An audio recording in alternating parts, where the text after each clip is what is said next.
good afternoon and welcome to Dr. Walls and Friends on UCCN TV. I'm Lady Paulette, your next presenter alongside my sister Catherine and my sister Delali. See you soon on Dr. Walls and Friends on UCCN TV.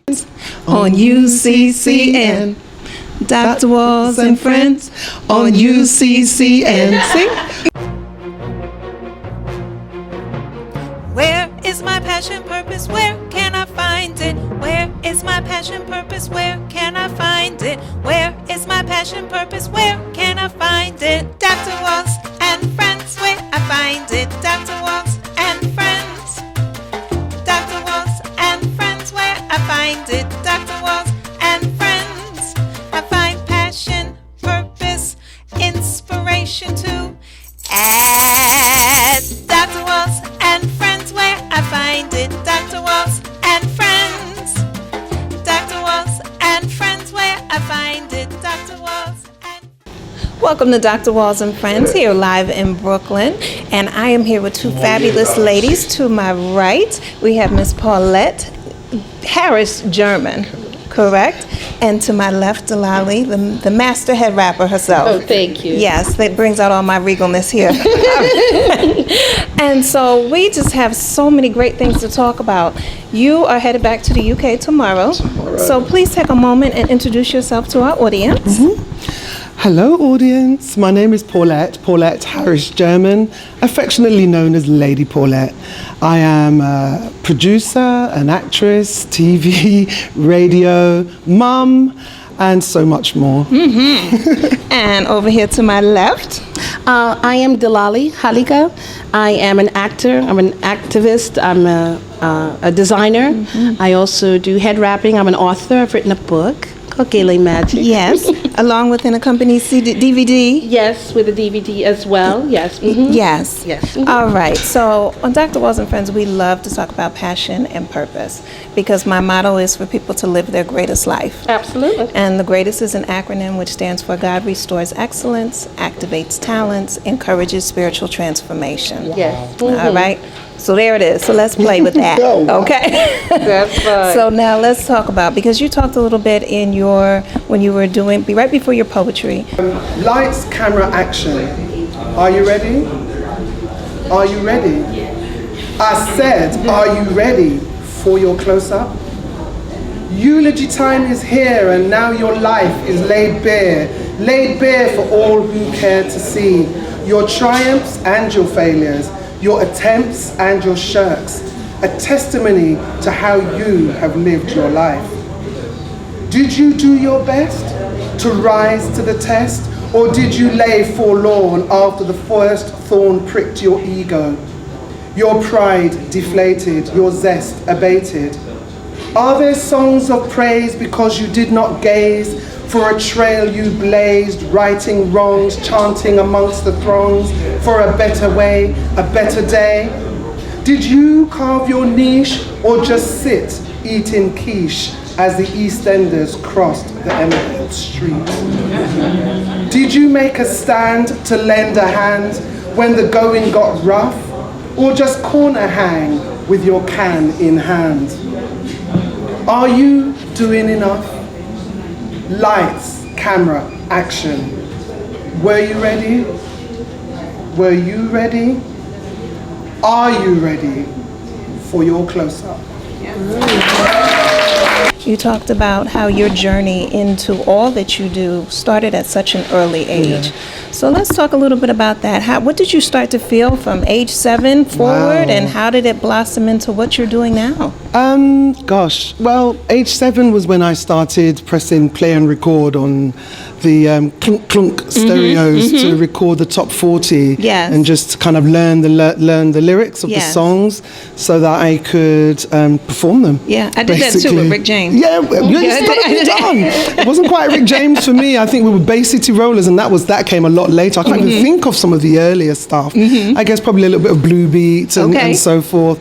But if I even go back a year before that, when I was 6 years old, when my parents moved home, I just remember being the catalyst, the organizer. I was like, oh, mummy, so this box has got to go here, and I'm making the tea, and I'm climbing up to do this. And I just remember being very much in charge of the situation, and Yes. I guess a bit of a control freak.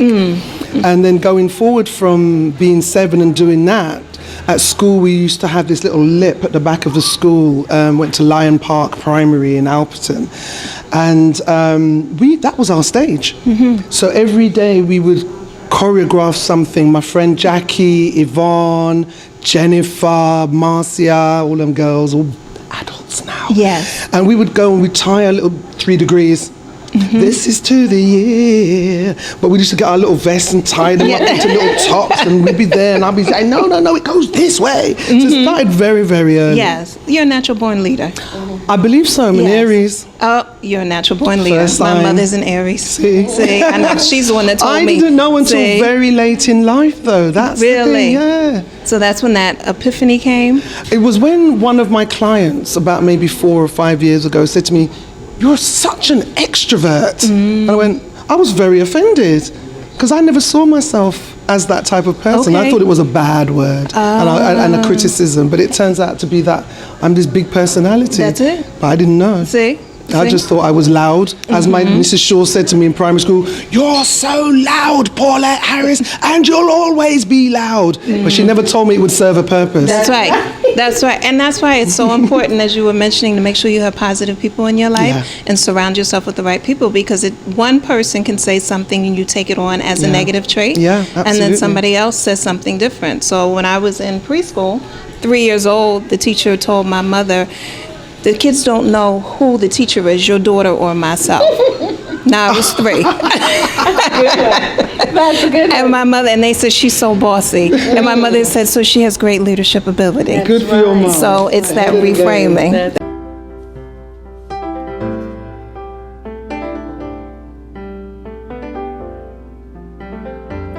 Throughout life, many of us feel a nudge or pull to develop a personal relationship with Spirit.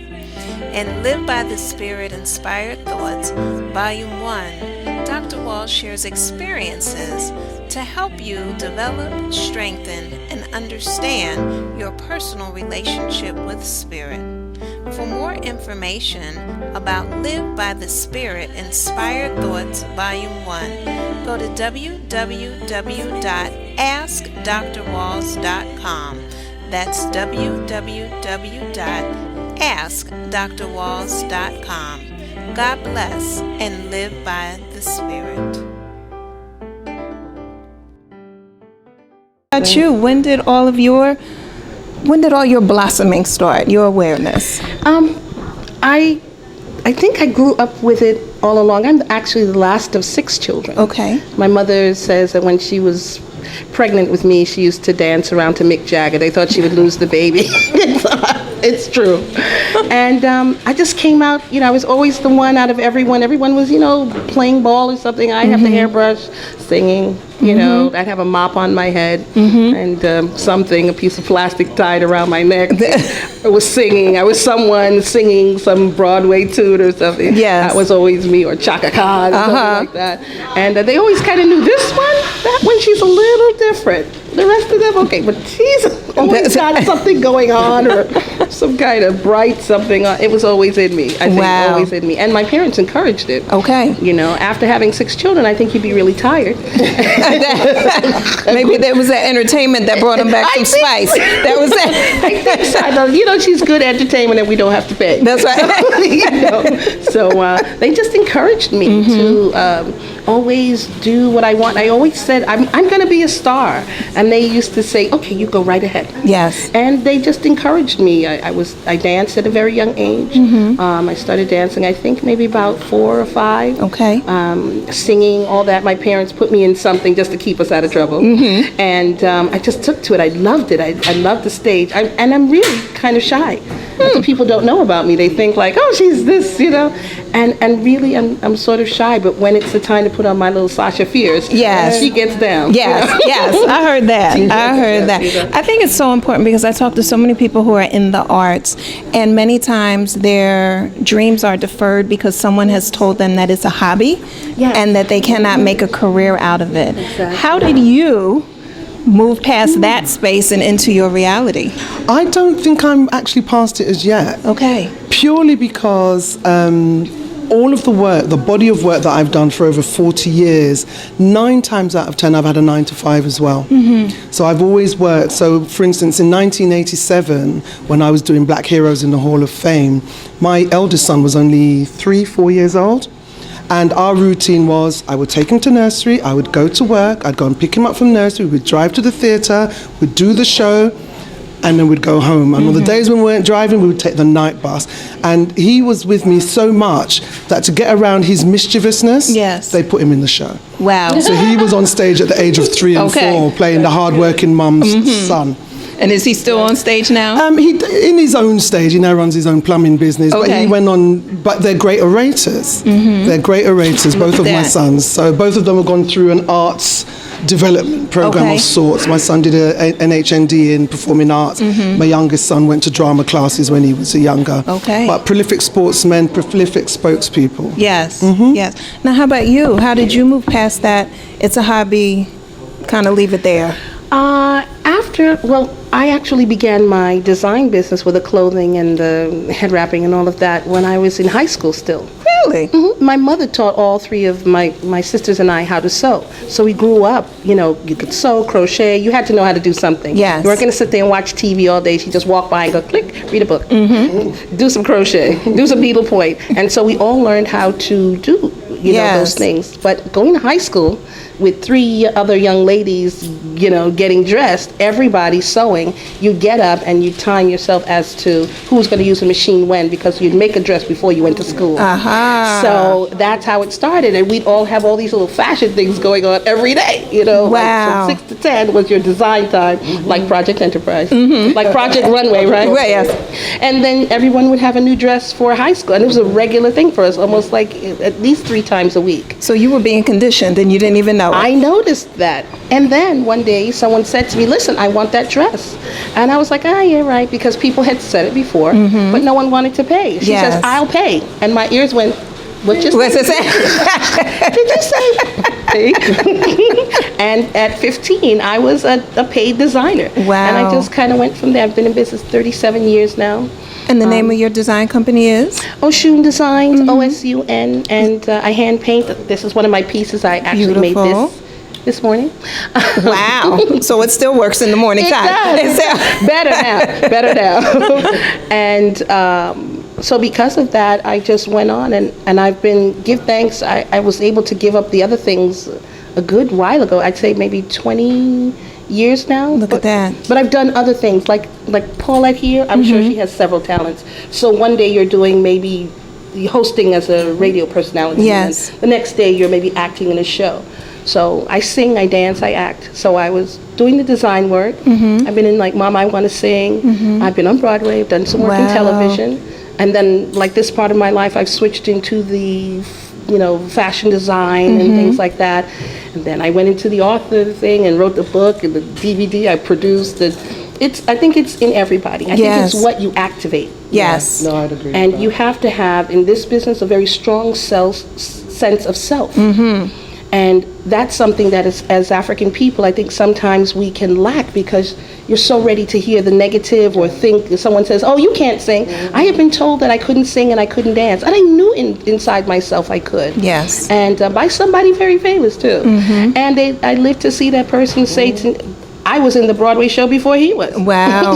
Wow. So it really has to be you who has that sense of self and have it be really, really strong and keep reaffirming that That's every right. day in everything that you do. That coochie And- chocolate. Yeah, self-determination. Yes, yes, yes. And definitely the babies. Most Yes. definitely. Yeah. You see Without them, question. just give them something. Say something positive. They so need it. you Yes. know? Yeah. Paulette, I hear you over here vibing off of I am, because I hear what Delali is saying, because my mother sewed. So I grew up with that. In fact, my sister is a designer in California, runs her own business, Planet Skills. I was going to say, what's the name of her business? PlanetSkills.com is one, All right. and the other one is YolandoHarris.com. All right. So Planet Skills is all things reggae, leisure, sports, and so forth. And Yolando Harris is what you would call is linen wear for men, beautifully styled linen wear in various types and weights of fabric. Okay. But that's how we grew up. Our mum would make our PE skirts. So back in the day when I used to do beauty pageants, I used to design my gowns for my beauty pageants. Wow. Yeah, and wear them with the help of mummy here. Dolores cut this for me and we'd be there. Wow. And I wish I'd kept those dresses. Yeah. I wish, because they were gorgeous dresses. Yeah. So yeah, I hear that. I really relate to that. And it is about drawing on the skills that were given to us at ground level. Because some of them now I'm pulling back on. Yes. And I think as life's journey takes you, you forget some of the skills that you have. But they said, is it scarcity is the necessity, or what it was of mother of creation? Yes, what is that yes, phrase? Necessity. Necessity is the mother. There you go. Yes. And that's what I'm pulling on now. Exactly. So when I said that I wasn't earning in my industry, I'm getting to that point now where it's becoming a reality where I can start to pull back. I became independent 2013. Okay. So I'm still out there pushing and holding on and holding on to God. And so far it's brought me here. I'm with you. That's right. And greater still to come. Wonderful. We've just finished a documentary in London with Manny Lecturebaz again called Looking for Love. Yes. Had a theatrical release. It came out on DVD the Monday before I came out here. So it came out on DVD the 7th of December. December. It's hot still. It's very hot, How and can that's in the people find UK. that? Well, they'll have to Google it. We're working on who's going to distribute it in in America, All right. in the US. But right now, if you've got family out in the UK, tell them to hook it up. Yes. And yes. I'm actually in pre-production for an amazing documentary I'm really, really excited about. We've already got some money, some good money. Yes. So look out for the crowdfanding campaign to top up that money. Now, So where we're can in people go to prep. find you? My hashtag is my hashtag is Lady Paulette UK. Twitter and Instagram is at Lady Paulette UK. Okay.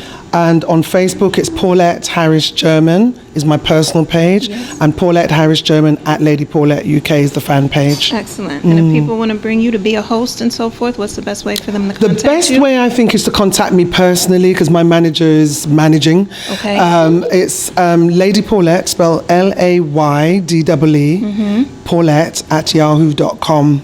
And I am open and willing and able and ready. Yes, she is. Woo! Yes. And now for people who need glamorous style and head wrapping and so forth, how do they get in contact with you and where do they come?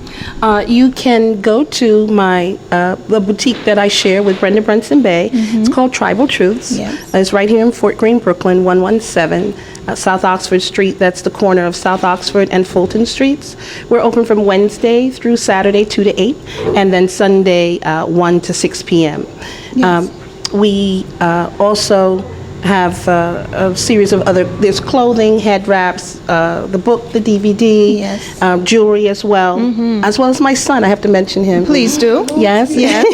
He's 17, but he's been in business 9 years. Wonderful. He has a jewelry business called Kimati's Beads, and the proceeds from his jewelry has been going towards his college fund since he was 8 years old. Excellent. So he goes to college next year, and he'll have a little something of his own to say that I made it. That's right. So he'll cherish that a little bit more. That's right. Than my money. So Well, ladies, I thank you so much for joining us today. And of course, Kwesi, thank you so much for having us in the store here again. Give me the proper name of the store again, where we are. this is Nicholas Brooklyn. Yes. Variety in Brooklyn. There we on go. Fulton Street. We are here in Brooklyn, New York, with the manager of this incredible shop, and I am going to have him introduce himself, Mr. Kwesi. How are you doing today? I'm doing well, thank you. Thank you for having me. Oh, I'm so excited. We were just here at the head wrapping demonstration. You'll see some footage of that in a moment. And so now tell us about this shop here. Tell us the name, the location. Right, okay. Well, the name is called Nicholas Brooklyn, and we're most famous for our books that we sell, Afrocentric, spiritual, health and wellness books that we have, as well as our natural products, from natural deodorants, natural soaps, vitamins, tonics, anything to help restore and strengthen your body as well as your hair. We have shea butter, we have body oils, incense, you name it, we got it. Yeah, crystals. crystals. Crystals and as well. even some jewelry. Yep. And you all know I love purple, so that caught me as soon as I came in. Exactly. Yes, and all Right. your prices are very, very reasonable. There's also clothing in here. Definitely. You name it, we got it. Yes, yes, and you know, as you know, I just cut all my hair off. I had 14 years of locks. Wow. And I just cut them off about a month ago, and I walk in and I see lock socks. Yes. And I'm going. Yes. And we have a little bit of head wraps ourselves for Yes. people who have dreads or, you know, just like to wear head wraps as well. Exactly. So, I mean, the vibe in here is incredible. Tell me a little bit about that, the way that the store is set up. Yeah, so the store was established in 1974, so approximately 41 years ago. And we have two locations. We have one here downtown Brooklyn, and we have another one right in the center of Harlem, which is called the Mecca of Black people, where Black people reside at. I think one of the biggest things for us to always realize is that by me being fully who I am does not mean that I am trying to put anyone else down. Correct. It's just me, as you say, living and being my personal and my divine truth. Unapologetically. That's right. Just like as Dr. Umar puts it, he's African unapologetically. He's Pan-African unapologetically. Yeah. So this is what we have to show and exude as well. Yes. Well, thank you so much for Thank taking you for this having time. me. Thank you for being here at Nicholas Brooklyn. Yes. All right. And now, is there a website that people can Yes, visit? there's a website, www.nicholasbrooklyn.com. You can also friend us on Facebook, Nicholas Brooklyn, and you can add us on Instagram, Nicholas BK, one word. All right. And the address, physical address again And here the is? address is 570 Fulton Street. And our number is 718-858-4400. Kwesi, thank you again for taking Thank this you. time with us. All right. And we'll be back Ashe. again on Dr. Walls and Friends. Hotel.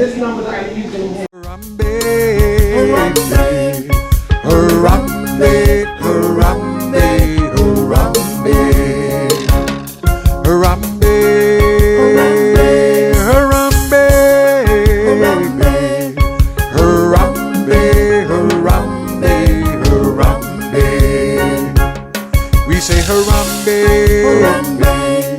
when our elders stand together and drink from the unity cup. Kikombe cha Umoja, Harambe. Let's all pull together, one heart, one mind, one spirit. Rise up, work together, Harambe, Harambe, Harambe, Harambe, Harambe, Harambe, Harambe, Harambe, Harambe, Harambe, Harambe, Harambe. We say Harambe, together with our children when they lead us in the pledge for African unity. We say Harambe, let's all pull together, think black, buy black, build black, love black, African community. Harambe, Harambe, Harambe, Harambe, Harambe, Harambe, Harambe, Harambe, Harambe, Harambe, Harambe. Now would you all please stand with me to repeat this pledge for African unity? We are an African people. We are an African people. Raising our consciousness. For the liberation of our African nation. For the liberation of our African nation. We pledge to think black. We pledge to think black. Buy black. Buy black. Build black. Build black. And love black. And love black. Because we are black people. Because we are black people. African people. African people. And now on the count of 3, tattoo, we're going to say the 7 Harambes together, reaching up to grab a fistful of sky and pulling it down with each Harambe. Harambe means what? Pull together. Pull what together? Our minds. Umoja, Vili, Tatu. Harambe, Harambe, Harambe, Harambe, Harambe, Harambe, Harambe.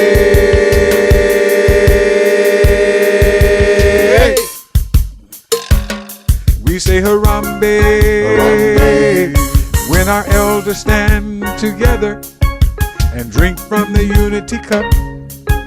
Kikombe cha Umoja. Harambe, Harambe. together with our children when they lead us in the pledge.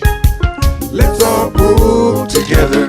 Harambe, Harambe. Harambe, Harambe, Harambe, Harambe, Harambe, Harambe, Harambe, Harambe, Harambe, Harambe, Harambe, Harambe, Harambe, Harambe, Harambe, Harambe.